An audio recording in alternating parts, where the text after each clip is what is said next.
प्रखर प्रज्ञा सजल श्रद्धा चैनल में आप सभी का स्वागत है। सभी को प्रणाम। परम पूज्य गुरुदेव एवं परम वंदनीय माता जी के चरणों में कोटि कोटि नमन वंदन करते हुए हमारा आज का विषय प्रारंभ करते हैं। हमारा आज का विषय है विकृत दृष्टिकोण ही परेशानियों का कारण। भगवान ने यह सुंदर दुनिया बनाई, पर हर तरफ दुख और पीड़ा क्यों दिखाई देती है? इसका कारण यह नहीं कि सृष्टि में कोई त्रुटि है, बल्कि यह कि हम चीज़ों को देखने का नज़रिया गलत रखते हैं। हमारी सोच में विकृति आ गई है। हम अपनी अपेक्षाओं, वासनाओं और अहंकारों के कारण वस्तुओं और घटनाओं की गलत व्याख्या करते हैं, जिससे दुख का जन्म होता है। यह दुनिया अपने आप में बुरी नहीं है, बल्कि हमारे अंदर की नकारात्मक प्रतिक्रियाएं, ईर्ष्या, क्रोध, मोह आदि ही जीवन को दुखमय बनाते हैं। जीवन में जो समस्याएं आती है वे हमारे दृष्टिकोण की परीक्षा लेने के लिए आती हैं। यदि हम उन्हें सुधार और आत्म परिष्कार का अवसर माने तो वे वरदान बन सकती हैं। मनुष्य की प्रकृति है कि वह हर चीज को अपने अनुकूल देखना चाहता है। वह चाहता है कि दुनिया उसकी अपेक्षाओं के अनुसार चले, पर जब ऐसा नहीं होता तब वह दुखी होता है। यदि हम वस्तु स्थिति को वैसा का वैसा स्वीकार कर लें और उसे ईश्वर की इच्छा मानकर अपने आंतरिक विकास के लिए उपयोग करें तो हमें मानसिक शांति प्राप्त हो सकती है। मनुष्य के दुख की सबसे बड़ी वजह है अपनी मानसिकता की सीमितता और विकृति। जैसे किसी की आंखों में दोष हो तो सुंदर दृश्य भी उसे धुंधले दिखेंगे, वैसे ही जिनकी दृष्टि दूषित है वे जीवन को कष्ट में ही पाएंगे। हमें अपनी अंतर्दृष्टि को शुद्ध करना होगा। जब मन शांत और पवित्र होगा तब ही जीवन की समस्याएं सही परिप्रेक्ष्य में समझ में आएगी।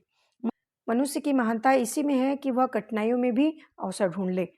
जो व्यक्ति हर परिस्थिति को आत्मविकास के साधन के रूप में लेता है वह दुख से ऊपर उठ जाता है। उसे शांति और आनंद की अनुभूति होती है, क्योंकि उसने अपने दृष्टिकोण को सही कर लिया है। वास्तव में दुख और परेशानी की जड़ें बाहर नहीं, बल्कि हमारे भीतर छिपी हैं। यदि हम इन्हें पहचान कर सुधार लें तो जीवन स्वतः ही सुंदर बन जाएगा।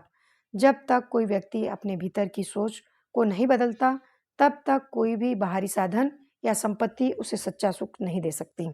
इतिहास गवाह है कि जिन्होंने विपरीत परिस्थितियों में भी आत्मनिर्माण का मार्ग अपनाया, वही सच्चे अर्थों में जीवन में सफल हुए।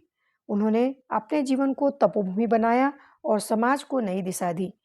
संसार में परिवर्तन अनिवार्य है। यह परिवर्तन कभी भौतिक रूप में होता है तो कभी मानसिक और सामाजिक रूप में।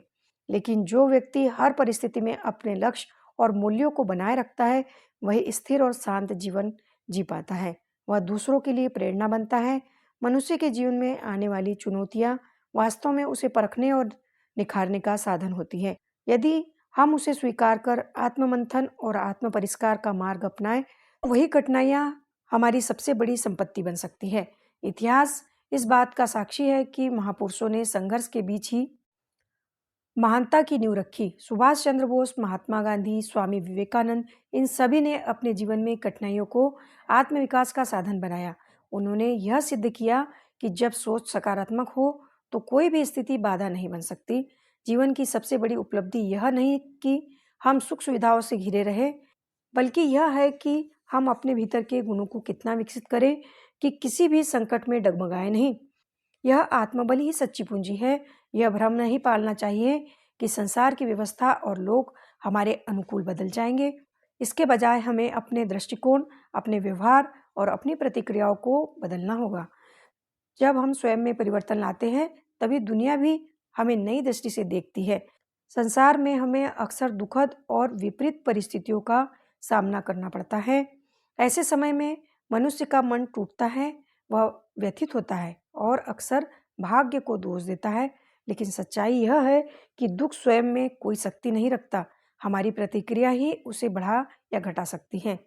यूरोपियन इतिहास में एक कथा आती है कि जब स्पेन के मूल निवासी स्पेन से बाहर निकाले गए तो उन्हें बहुत दुख हुआ, परंतु कुछ विचारशील लोगों ने इस दुख को एक नए दृष्टिकोण में देखा और कहा, यदि हमने स्पेन खो दिया है तो क्यों न हम अपने दिलों में एक और स्पेन बसा लें।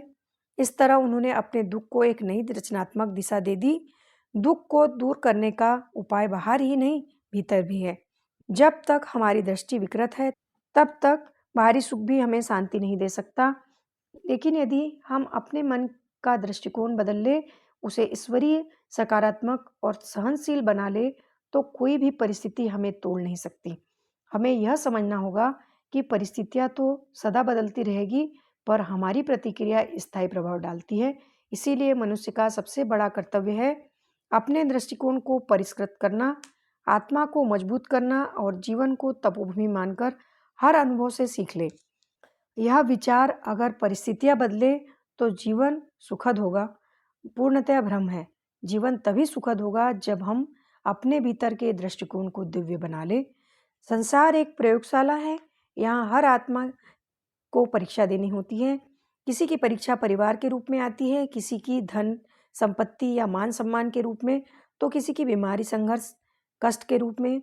लेकिन इन सबका उद्देश्य एक ही है, हमें भीतर से और अधिक परिष्कृत करना। जीवन में जो घटता है वह जरूरी नहीं कि हमारे बस में हो, लेकिन हम उस पर कैसी प्रतिक्रिया देते हैं यह जरूर हमारे हाथ में है।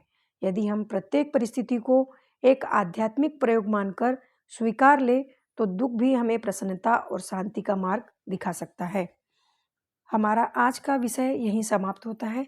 अगर आपको हमारा ऑडियो अच्छा लगा हो तो लाइक, कमेंट्स और शेयर कीजिए तथा हमारे चैनल को सब्सक्राइब कीजिए। धन्यवाद।